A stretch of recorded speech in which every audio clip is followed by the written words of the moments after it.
The problem that was there was bigger before the Constitution, because we had very constricted space for citizens to engage in governance and development processes. But then in 2010 came in the new Constitution, which opened up spaces in the name of county governments and also institutions within it.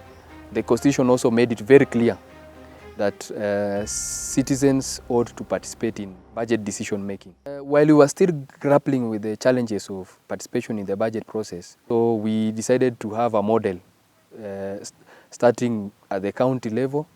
At the ward level, we engaged the community in a dialogue, and they were able to select more individuals who could be trained in the budget process. And those are the people we called budget champions. 2 years after devolution, through kwa sababu GD na IBP walikuwa na eneza civic education all over the county, tukagundua kuwa kuna kitu inaitwa public participation. Mostly kumbe kila kijiji ama kila ward huwa inaendaga kwa public participation wakipeleka matakwa zao. Kwa hiyo mafundisho ambayo GG wametupatia ni kuanzia 2016 hadi sasa. Hiyo ni mafundisho tosha ambayo mimi kama mimi binafsi naweza nikaita wamama wenzangu ama wanakijiji nikawaelimisha kuhusiana na ugatuzi.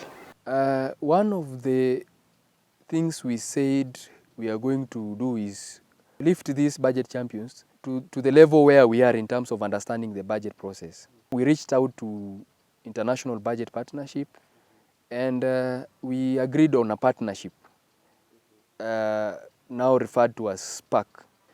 So this intervention had 3 key objectives. Number one, comprehensive understanding or comprehensive knowledge of the public finance management cycle. So the second objective was that we would want to see improved service delivery through adequate allocation and effective implementation of programs and projects in the water sector. The third objective was we have a budget process up to standard. So the first attempt, of course, has been to join with other civil society organizations, particularly those that are engaged in civic education, to show that budget understanding and budget conversation is part of the civic duty. So our budget facilitators program has been one way of responding to this challenge. So far we've trained about 74 people spread across 36 counties. Nashukuru GG na IBP walisema before muende kwa public participation lazima muwe na stakeholders meeting yenu ku identify which projects mungependa. 2019 tuliomba vitu 4. Moja ilikuwa ni maji, ambapo tulikuwa tunaenda mbali mtoni. Kama ni pale mfereji maji haikuwa inatoka, ilikuwa inabidi wamama tunaenda hadi mtoni. Pili, pia barabara ilikuwa ni mbaya. 3, pia giza, hatukuwa na street lights. Na vile vile shule hasa za chekechea, yani ECD, hazikuwa za kufurahisha. Unajua sasa tukifuatilia, bila shaka nina imani kuwa hata budget ya 2020-2021 ambayo imepitishwa, because sisi tulisema wa review. Kwa sababu sisi tumeomba vitu 4 na tumepatiwa moja ambayo ni bado ni 50-50, imesemekana ni at the all location. Na ni memorandum, unajua kila kijiji wanaandika pendekezo yao. Sisi ndio tuliandika hivyo. So naona kuwa inawezekana wanaweza kuja kutusaidia kabisa.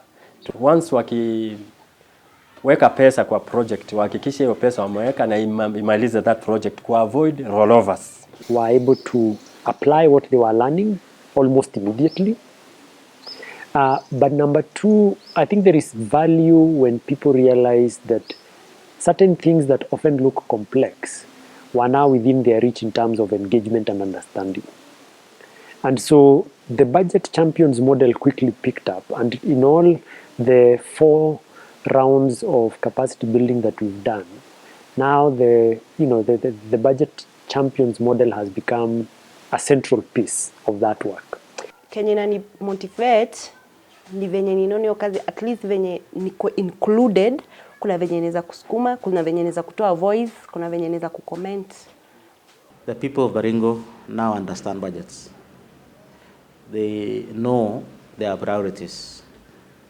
And therefore, if you know priorities and you understand how a budget is made, then you know what to do to get resources. There are champions in every sub-location. These are the people who drive the agenda.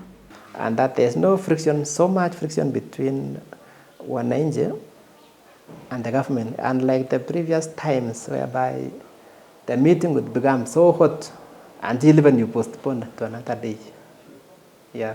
So nowadays you reach consensus very quickly because the champions are there. They come and you arrive at consensus very quickly, and you don't waste a lot of time.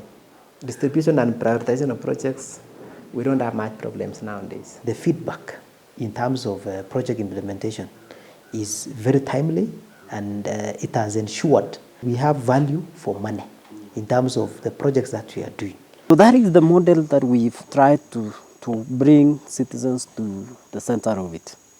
Yeah, and if you ask me now, in every ward there is a mass of individuals that are led by our budget champions who know what happens next. For me, success, in fact, will be if they engage that third tier. If budget champions now in their communities are engaging with those community members, we will have made a big move in capacity building.